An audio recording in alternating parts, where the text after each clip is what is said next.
嗰日朝早，我去上學，去得好遲。我好驚挨罵，溫老師同我哋講過，佢今日要考馬克思主義，而我竟然連馬克思係邊個都唔知。呢個時候，我嘅小小頭腦冒出咗轎火，去麥記躲半日嘅念頭。天氣係咁酷凍，空氣污染又咁嚴重，咁嘅日子根本唔適合上堂。我等緊巴士嘅時候，見到有坦克車喺馬路上面駛過。我自細就係個軍事迷，差啲受唔住誘惑，追住坦克嘅後面跑，但我仍然走上開往學校嘅巴士。對咗，巴士係源自西方嘅譯名，應該改叫公交車，但我仲未習慣。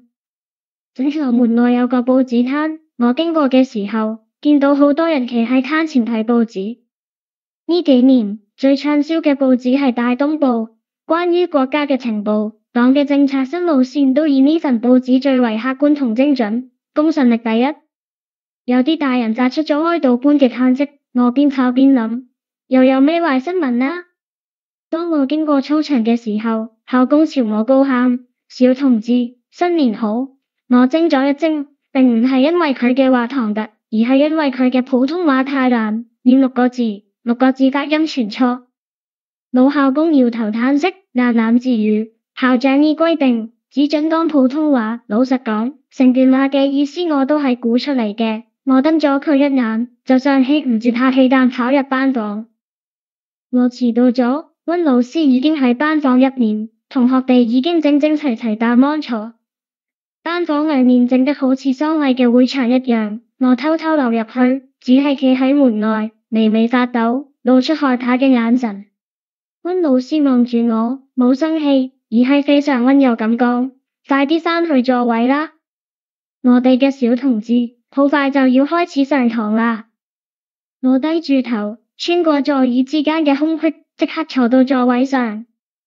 我從驚慌中回過神嚟，呢個先留意到，我哋嘅老師着住佢嗰件綠色嘅教師制服，頭戴5星帽，鼻配紅袖章。呢套套裝只有喺上頭派人嚟學校視察嗰陣，教師先會着。眾所周知，溫老師係個擦鞋高手，佢嘅皮鞋擦得閃閃發亮，簡直比得上鏡鏈。此時，成個教室亦有一股唔尋常嘅莊嚴氣氛。我回頭一睇，食咗一驚，教室後方嗰排平時空住嘅椅子上，坐住3個身穿解放軍服裝嘅老頭。我知道，佢哋都係國家嘅幹部。其中一位老幹部咬住筆，手上攤開一本簿，正以虎視眈眈嘅目光盯住溫老師。各位同學，普通話係國家唯一嘅法定語言。今日係你哋最後一日用廣東話上堂，由聽日開始，喺學校入面只准講普通話，否則就要記大過。老師呢番話令我感到驚愕。啊！今日報章嘅頭條新聞，我估一定就係呢條新頒布嘅法令。最後一科以廣東話授課，之後上堂只准講普通話，以後喺學校講粵語都要偷偷摸摸。我只係啱啱學識寫簡體字，而家又要適應用普通話上堂。雖然我嘅普通話仲可以，但心入面就係有啲抗拒，真係頭痛呢。廣東話有啲詞語換成普通話，我都唔知應該點講呢。有同學衝口而出：老師，教育局唔係支持母語教學咩？廣東話係我哋嘅母語啊！溫老師唔知點解怒不可遏，將粉筆砸向嗰個同學嘅臉上，令佢食咗一鼻灰。胡講！廣東話只係一個地方嘅方言，普通話先係我哋嘅母語。你連自己嘅爹娘都會認錯咩？成個課室鴉雀無聲，嗰個同學只係苦住臉頰，顯得唔知所措。課室後面嘅老幹部乾嗨咗一聲，然後佢哋默默咁企起身，審視咗溫老師一眼，頭一歪，鞋尖一擺，就趾高氣揚咁離開咗我哋嘅班房。溫老師臉上一陣紅一陣白，尷尬咁笑咗一下，就開始俾我哋授課。佢話：一黨專政係最完美嘅管治方式，共產黨係最偉大嘅政黨，係最廉潔嘅組織，亦係全知全能、無所不能嘅執政團體。只要愛黨愛國，大家就可以打造輝煌嘅未來。可係，只要我哋仍然講廣東話，就代表我哋嘅心仲未真正回歸祖國。呢種謊言就好似肉中刺，眼中釘，非連根拔起唔得，語言唔死，就係話逆市嘅市民唔甘心為奴，本土主義抬頭，弄得天下大亂。總之，當我哋只用同一套語言同文字，就可以同偉大嘅祖國融為一體。我哋嘅班房掛住中央國嘅地圖，大幅佔滿黑板旁邊嘅壁布，小字密密麻麻。老師指住地圖上嘅一個小點，聲音激動不已。本是只係國家領土上嘅一個小地方，細到要用放大鏡先睇得見。全靠國家恩澤深厚，培育甘霖，賜予特區嘅地位，先有今日嘅繁榮同成就。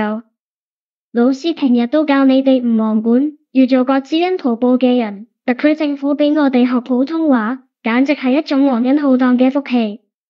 識普通話，先可以走遍大江南北，分享國家豐碩嘅經濟成果。呢種話，我由細到大聽過成千上萬次，但我都係要人講把聽唔厭。喺我畫意思嘅時候，老師突然向前伸出右臂，睜住眼，手舞足蹈咁高呼：請大家同我念3次。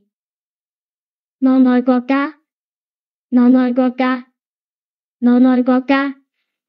如同反射動作一樣嘅反應，我哋立馬抖精神，挺身站立，緊遵老師嘅指示，異口同聲重複同一個口號：我愛國家，我愛國家，我愛國家。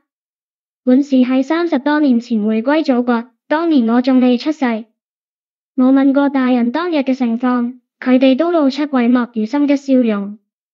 去年回歸紀念日前夕，校長喺台上講嘢，當我睇住國旗緩緩升起，我喺電視機前喊住敬禮。我終於有國家啦！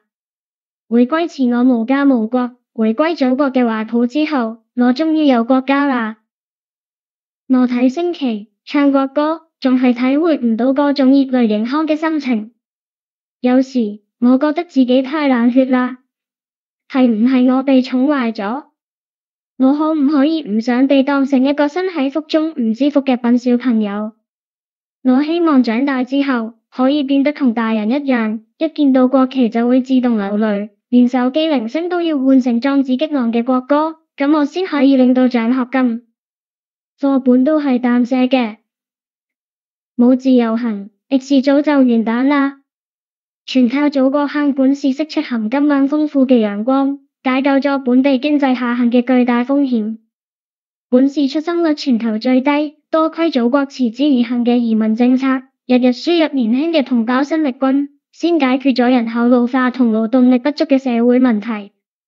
爸爸話我知，本是全面使用普通話，咁嘅勢頭邊個都擋唔住啦。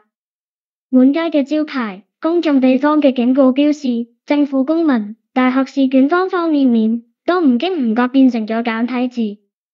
簡體字同普通話係最完美嘅組合，又悅耳又悅目，將中華文化優化到新嘅境界。只係有啲冥頑唔靈嘅本地人，仍然強烈堅持要用繁體字。我又發現，睇電影時，演員嘅嘴型同廣東話唔吻合，原來係為咗遷就本地市場，而喺後期製作改用廣東話配音，真係好麻煩。將來大家統一使用普通話，語言障礙就會迎刃而解。就算係本地出身嘅明星，都只需要學好一種語言。X 人語文水平每況愈下，就係因為用兩文三語，化繁為簡，精益求精，兩文兩語就夠用啦。只要將來祖國成功殖民全世界，就有權利提出以現代標準漢語取代英語，我哋嘅語言就會成為聯合國開會時嘅世界語言。難怪電視新聞成日報道，世界各地湧現學普通話嘅熱潮。每當仲離學院有新課程推出，通宵排隊嘅外國人總係絡繹不絕。佢哋攞到報名表，就好似中咗彩票一樣高興，令人睇咗啼笑皆非。